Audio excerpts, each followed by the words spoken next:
So Kyle Rittenhouse has been in the studios for the last couple of days, and he was here Monday as a guest of Elijah Schaffer, who is joining us now. He's the BlazeTV host of Slightly Offensive and the co-host of You Are Here.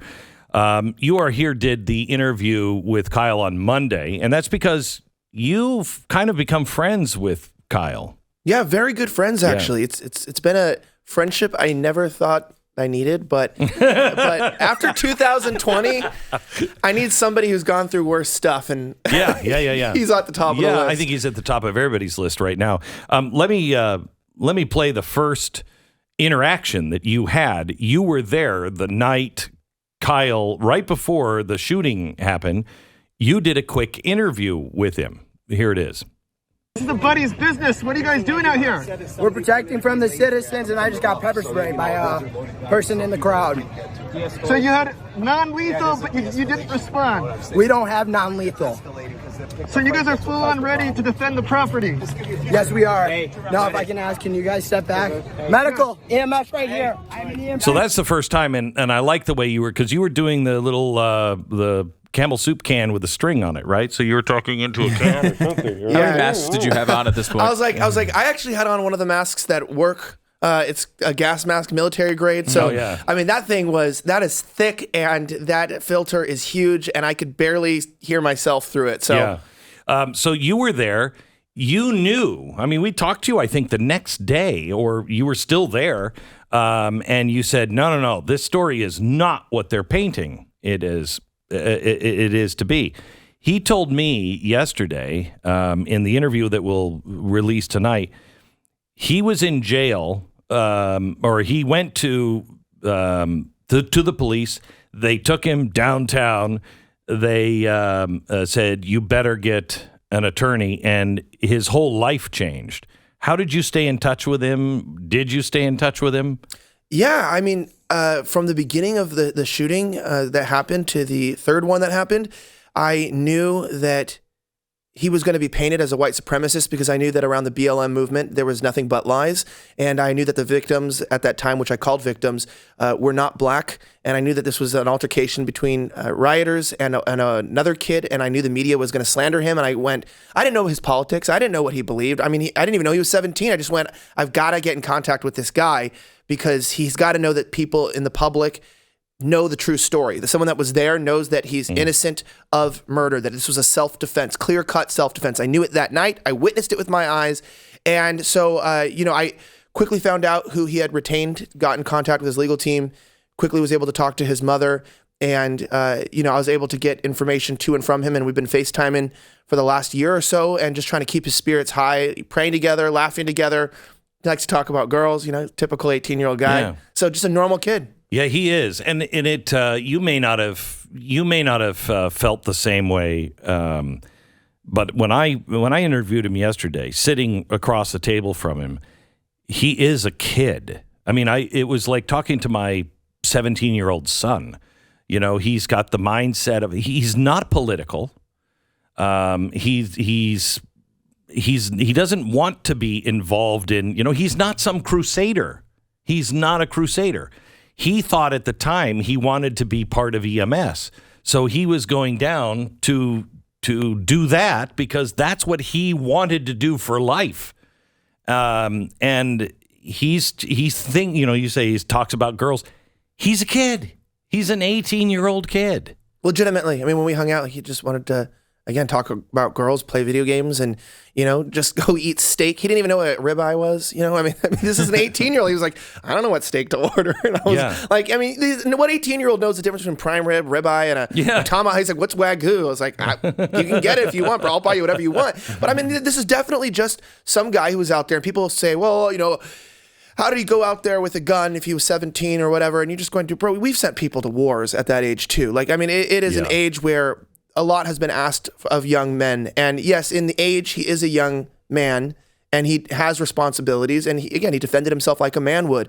But at heart, I can't believe that that's not the kid that I would have thought would have went out to defend property. Yeah. Because he's just so jovial. innocent, nice. He's the sweetest kid He's I know. really a sweet kid. Like to my wife, he was just like, "Oh, it's so good to meet you." Gives her a hug and was like, "I'm so happy to see you in person finally," because they had FaceTimed and I feel like I'm talking to my nephew. Yeah, I'm going, this is not a murderer. This is not a racist. What are they talking about? When he was talking to me, he's going to go to Arizona State.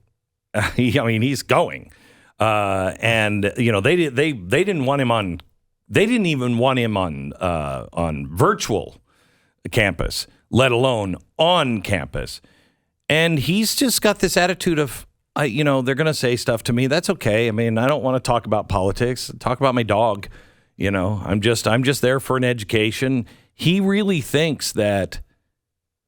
I think he thinks he's going to go back at some point soon to a normal life, and I don't see that happening. Do you?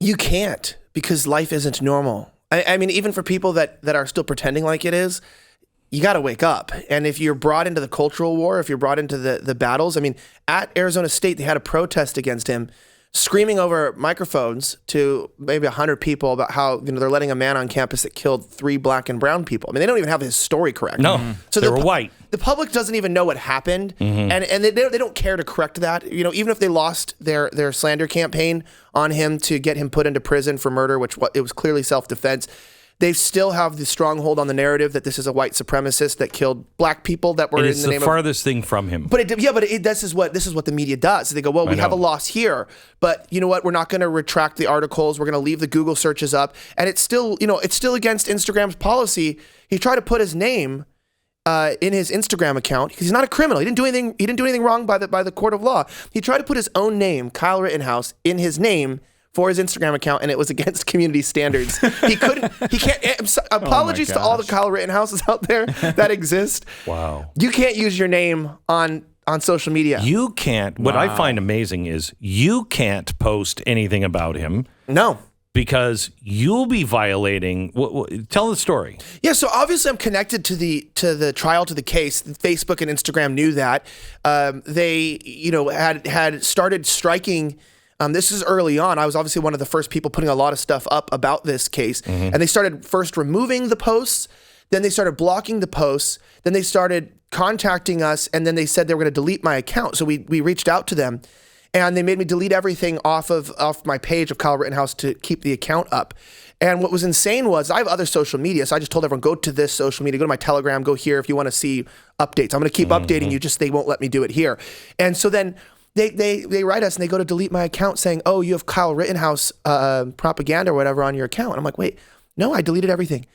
There was an old story. If you're not familiar with Instagram, there's like a 24-hour post that you can post, and it archives, quote unquote, into their hard drives. There was an old post from like 5 months ago that was only up for 24 hours that saved onto their hard drives, and they threatened again to delete my account versus a post from 5 months ago that wasn't even visible to the public unless I went back into their archives and had them delete it. Like, that's how insane they are. They had to go delete them off their hard drives, like off the archives of their servers in order to keep the account active. And I can't even post articles with his name. I have to blur out his name. Still today. Yes. They haven't changed their policy on my account. Other people can. I can't. He's been found not guilty, and it's still wrong for Elijah to post anything about him. Like, hey, congratulations. Hey, look who's not guilty. Not even a picture with him. I couldn't post a picture from I'm on an interview with him on YouTube. Can't even put a clip up.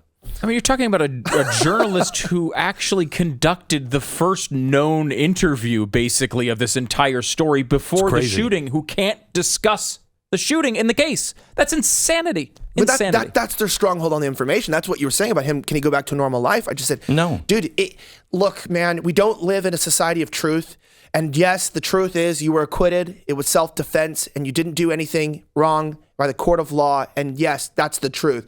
Unfortunately, man, these institutions operate, I don't know, by the power of demons. Like, I don't know what to claim that they operate by, but I can tell you that their ultimate goal is disinformation. It's misinformation. I said, it does not matter. I go, even if I write that you were acquitted, I'll get fact checked and said, missing context, he was acquitted, but some people think he's guilty. Yeah. And you're like, all right, well, your opinion doesn't matter because that's what we have the justice system for. Okay. But it doesn't, I just told him, I go, justice is no longer by the court. It's by public opinion.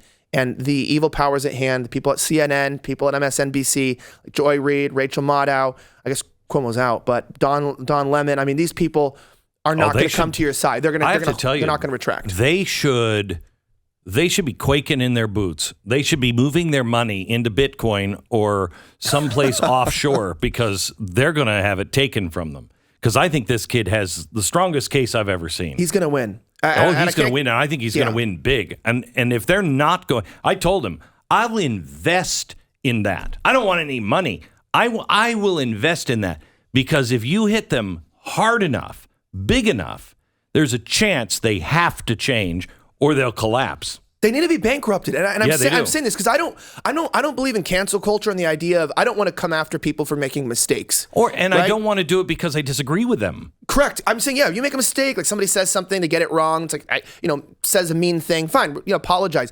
The reason why this is bad, these people will not only not apologize, they double down on their disinformation. Yes. So it's like when they're asked to retract, like with Psaki,